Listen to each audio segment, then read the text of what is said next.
सभी दोस्तों को गुड मॉर्निंग, नमस्कार, प्रणाम करता हूँ। मैं अभिषेक, आप सभी का स्वागत है अभिषेक IAS एस्पिरेंट के यूट्यूब चैनल पे। आई होप आप लोग बहुत अच्छे होंगे, पढ़ाई अच्छी चल रही होगी।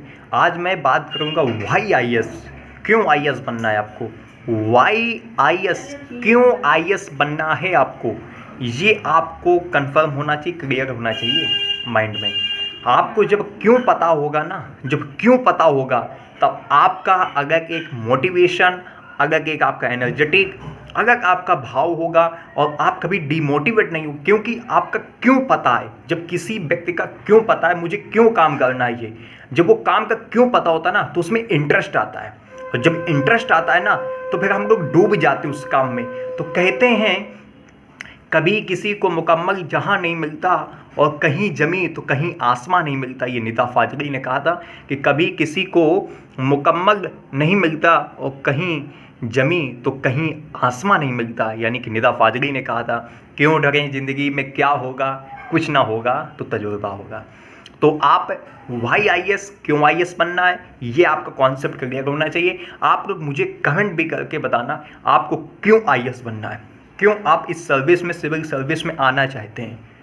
ठीक है, क्यों सर्विस में आना चाहते हैं ये आपको पता होना चाहिए क्लियर। ठीक है, तो आप लोग ये समझ के चलिए कि आपका जब वाई क्लियर होगा ना, तो आपकी पढ़ाई अच्छे से होगी। आपका इंटरव्यू में भी पूछा जाएगा आप क्यों सर्विस में आना चाहते हैं, क्यों IAS बनना चाहते हैं, क्यों IPS बनना चाहते हैं, या आपकी जो प्रेफरेंस हो आपकी सर्विस के लिए, तो आपका वाई क्लियर होना चाहिए। और कहते ही नहीं है कि जो हमारे ये लिखा है कि there is no substitute for hard work, यानी कि मेहनत का कोई विकल्प नहीं है।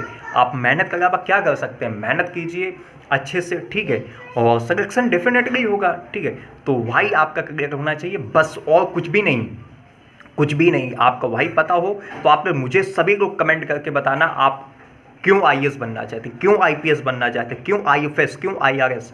ये वाई जब क्लियर होगा ना, तब माइंड में कुछ अलग मोटिवेशन होगा, और अलग ही पढ़ाई होगी, आपका अलग ही माध्यम होगा। आप डूबे रहेंगे, कभी डिमोटिवेट नहीं होंगे। समझ लो, ये चीज़ है।